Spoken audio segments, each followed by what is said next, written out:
Shalom saudara sekalian, salam sejahtera. Kebenaran hari ini berjudul transaksional. Salah satu ciri orang beragama adanya pola transaksional antara umat dengan ilahnya atau dengan Allahnya.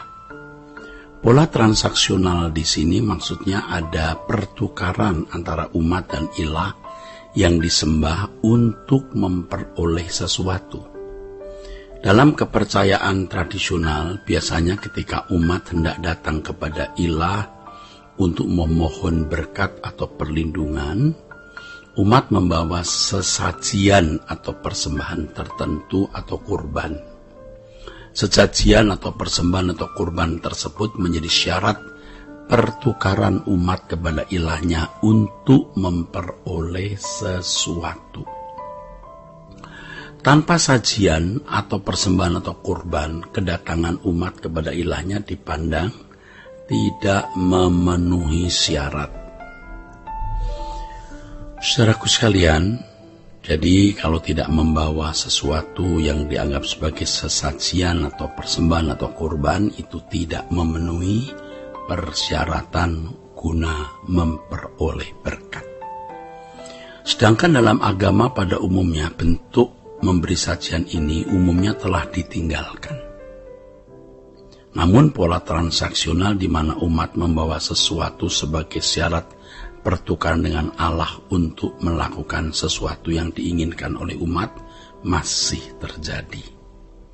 Dalam konteks agama Kristen, terutama di kalangan Pentakosta Karismatik misalnya, jemaat berpikir bahwa dengan menaikkan pujian dan penyembahan, Tuhan disenangkan. Semakin kusuk pujian dan penyembahan yang dilantunkan, jemaat merasa Tuhan akan semakin mendengar doa dan permohonan mereka. Sebenarnya ini adalah pola transaksional yang menjadi ciri khas orang beragama. Tetapi sebenarnya bukan hanya di kalangan orang karismatik, di kalangan gereja mainstream, gereja Protestan, dan aliran lain pun juga sama. Ada unsur-unsur transaksional ini. Bagi orang Kristen yang belum dewasa, hal ini bisa ditolerir, bisa dimengerti, sebab mereka masih dalam pola berpikir duniawinya. Tetapi hal ini tidak bisa ditolerir kalau terjadi atas orang Kristen yang mestinya sudah dewasa ditinjau waktu menjadi orang Kristen. Dalam kisah Ayub kita menemukan Ayub masih mempertahankan keluarganya di hadapan Allah. Ayub mempersembahkan kurban bagi kesalahan anaknya agar tidak mendapat hukuman dari Allah. Harus diakui bahwa hal ini menunjukkan bagaimana Ayub bertransaksi dengan Allah agar dapat melindungi keluarganya. Jika diamati pula, Allah memang melindungi Ayub dan keluarganya. Hal ini terlihat dalam dialog iblis antara Allah atau Yahweh dengan iblis, ya. Ketika iblis mendakwa Ayub dengan berkata di hadapan Allah, apakah dengan tidak mendapat apa-apa Ayub takut akan Allah? Bukankah engkau, ya Allah, yang membuat pagar sekeliling Ayub dan rumahnya, serta segala yang dimilikinya? Apa yang dikerjakan Ayub telah kau berkati, dan apa yang dimiliki Ayub makin bertambah di negeri itu.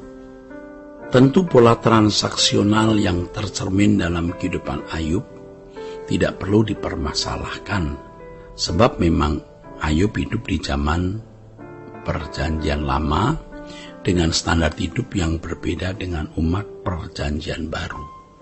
Allah memakluminya adanya unsur transaksional saat berurusan dengan Dia.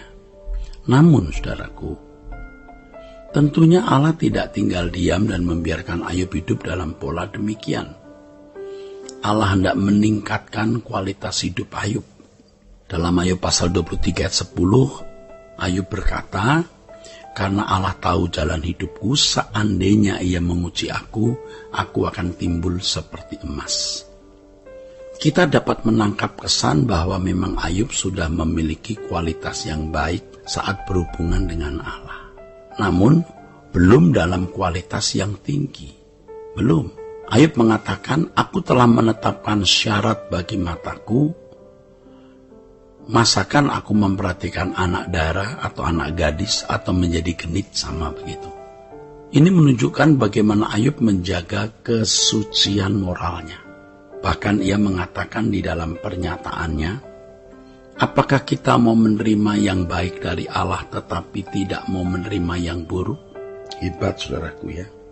Alkitab sendiri menyaksikan bahwa Ayub tidak berdosa dalam segala tanggapannya terhadap kesulitan yang Allah datangkan kepada dirinya.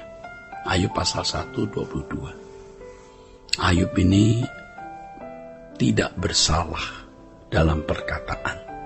Jadi kita melihat dari satu aspek bahwa Ayub memang memiliki kualitas rohani yang sangat baik.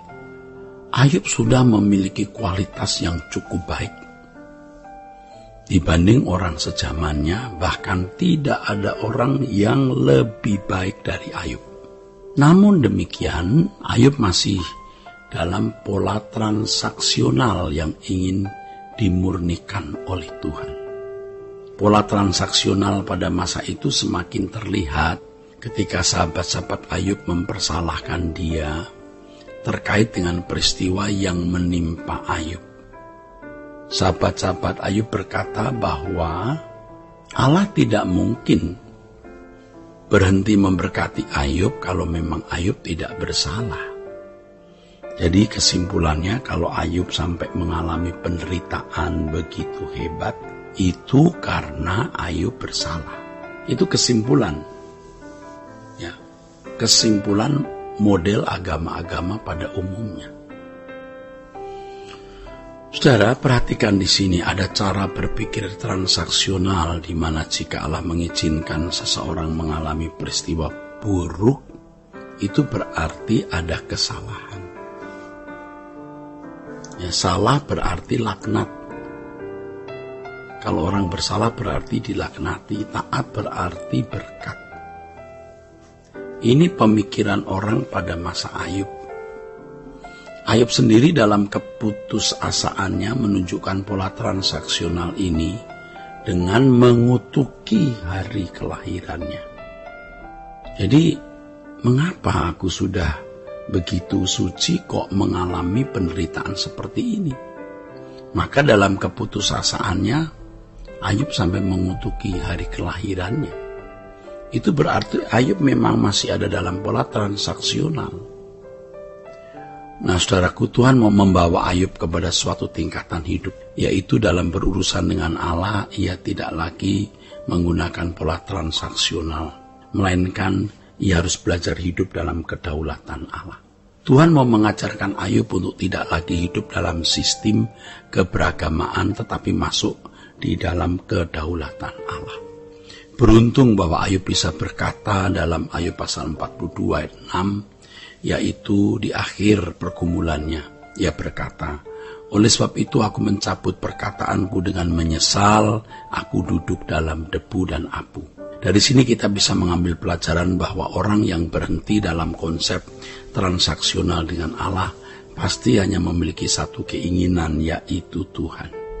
Sebab mereka yang hidup dalam kedaulatan Allah tidak akan transaksional lagi dengan Allah.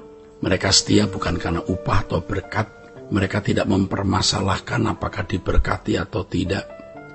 Tetapi Tuhan dan kerajaannya menjadi satu-satunya tujuan hidup. Sehingga kesetiaan orang-orang percaya seperti ini berpijak pada penurutan terhadap kehendak Allah dan penyerahan diri yang total untuk mengikuti jejak Tuhan. Tuhan memberkati saudara-saudara sekalian.